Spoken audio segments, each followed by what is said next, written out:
What's up, guys, and welcome back to the channel. I'm Nia Matt, and I hope you're all doing great. The transfer deadline window ended just a couple of hours ago, and we have a lot to talk about. I mean, yes, we made some headlines. Chelsea always makes headlines on transfer days. It's not new. We always seem to make the deals at the last possible moment. I mean, this time it didn't really go our way for one of them, and yeah, we made some other deals too as well. So this video is going to be an update of everything that happened in the transfer window. I'm not going to remember everything, so I'll be checking some of the things too from Fabrizio Romano's tweets. Let's get straight into it. So we start with the Jadon Sancho move. Jadon Sancho joins Chelsea. Fabrizio Romano tweeted, Jadon Sancho to Chelsea, here we go. Loan deal with obligation to buy clause agreed between the clubs. Sancho already said yes as he wanted Chelsea move. Deal now agreed between all parties. Man United accepted the proposal and deal is now set to be signed. So officially, Sancho is a Chelsea player. He'll be currently on loan with an obligation to buy, which means we have to buy him at the end of the season. It's not an option like how the other deals are. Because with the option to buy, even if it doesn't do well, you can send him back to his club. But with the obligation to buy, you have to buy it. And I think they've set a price tag of £25 million on him.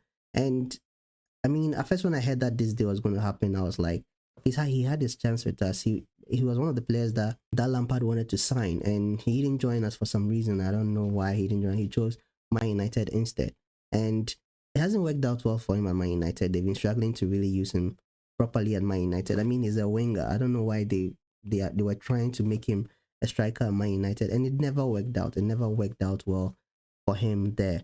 And I remember last season he was sent on loan to Dortmund, and it seemed like he was picking up form again. He really did well for Dortmund, not like his earlier days for Dortmund, but he was still doing well. I remember the game against PSG. Everybody remembers the game with PSG where he did very, very well. If it wasn't for the fact that they were playing Real Madrid in the final, they probably would have won the trophy, and I feel like they deserved it too. But you're meeting Real Madrid. They are not going to leave that trophy for you. No, they're going to take it. Even if they have 50 of those trophies, they're still going to play as if that's the first one they are winning, and they will win it. So that was unfortunate. So he came back to Man United, and it hasn't also gone well for him during the preseason. He wanted to move, and apparently Maresca also wanted him at the club. That was one of the reasons why Chelsea kept pushing for the deal, because Maresca wanted him. Maresca saw some potential in him and wanted him to join Chelsea. Even though we have a lot of wingers at the moment, he still wanted him to join Chelsea, and I feel like it improves our squad. We have squad depth now, and not even now, we still had a lot of wingers before he joined. So it's a good addition. He's very creative, he's very fast, he's very skillful. He operates very well on the wings, and I don't think Maresca really trusts Modric anymore, especially with how he performed during the preseason and in recent matches against Wolves. He took him off at halftime, and then against Servette too, he didn't really do that well against Servette. So we lost that game. We lost against Servette. I didn't really talk about the Servette match because I didn't watch it, so I didn't really talk about it. But I followed it online. I'm excited to see what he offers at Chelsea. I mean, he's definitely going to be better than Modric.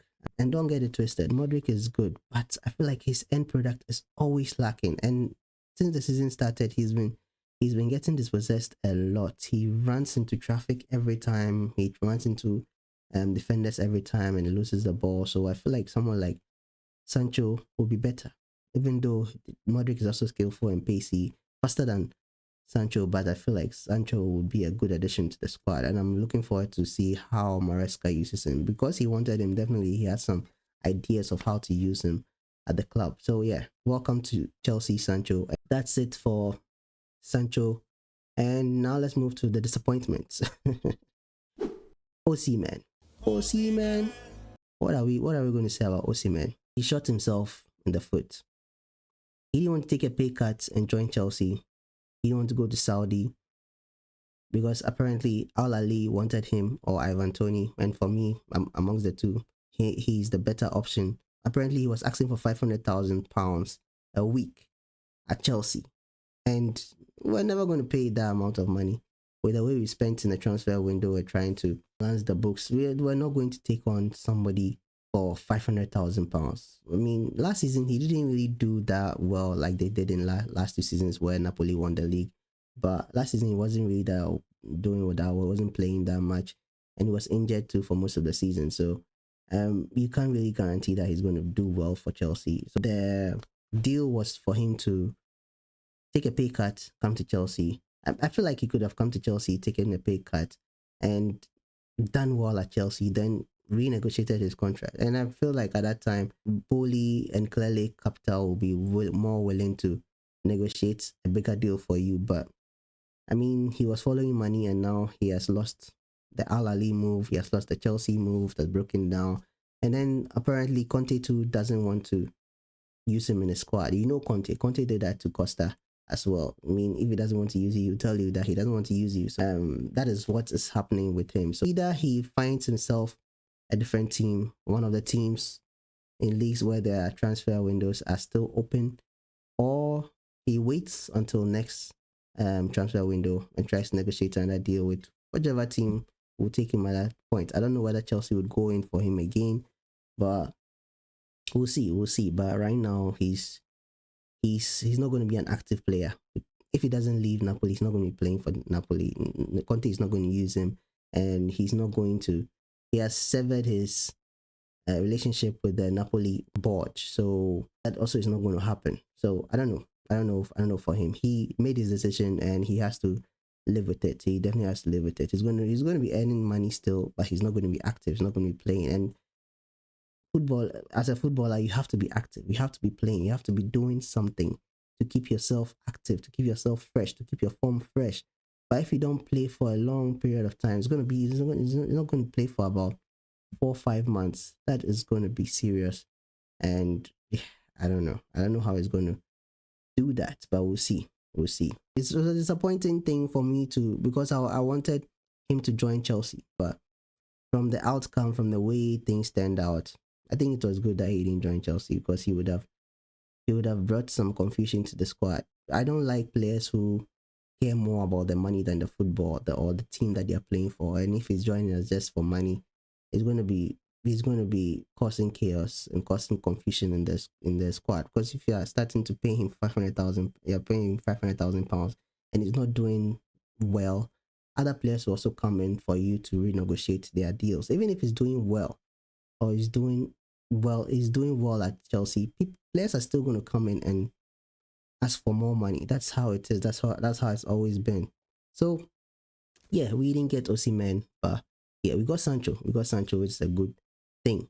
So another deal that happened, Sterling joining Arsenal on loan and without an option to buy. So after that, he's going to come back. If they want him at Arsenal, they'll have to negotiate a deal and get a fee for him. But now he's just going there on loan, and I feel like this is a win-win for both Chelsea and Arsenal.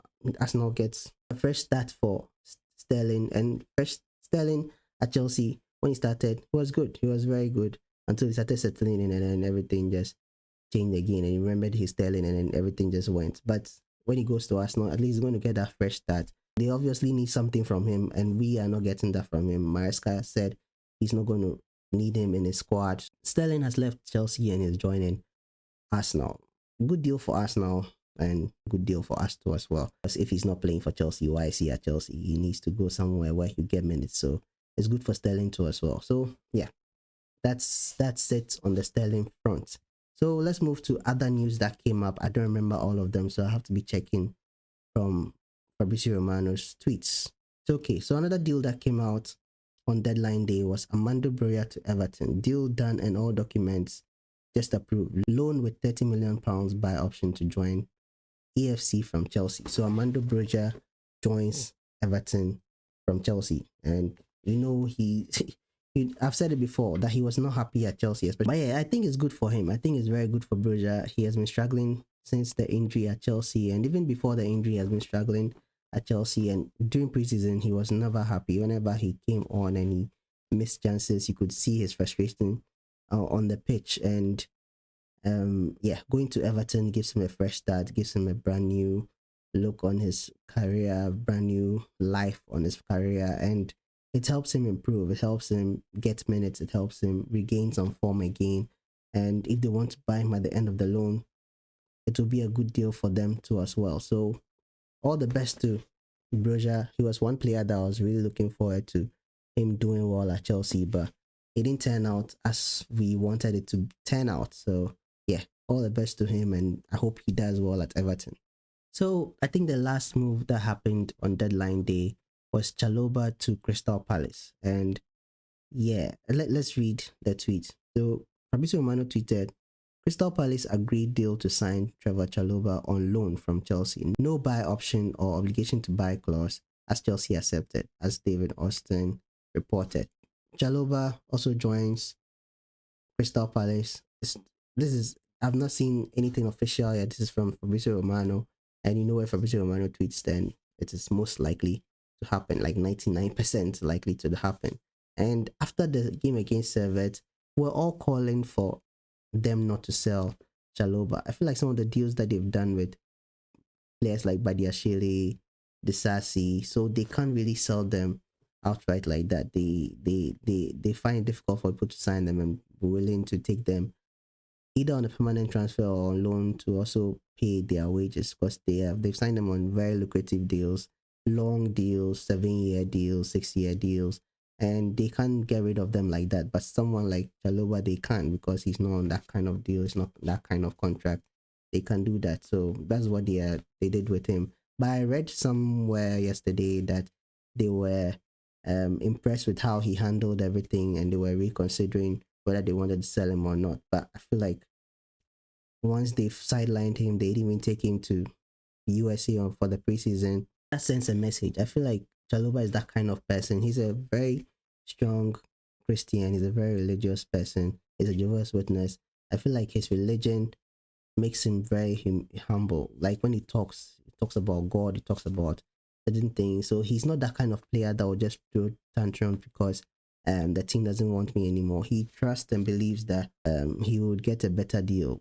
There will be a way open for him, and the way has opened for him, Crystal Palace, like he believed. And I like how he handles these kind of things. I like how he goes about it. He doesn't really post things on social media and all that, and he doesn't have egos. And whenever he's called on to play for Chelsea, he does his absolute best for Chelsea, and I love that about him. I really do love that about him, and I wish him to all the best at Crystal Palace.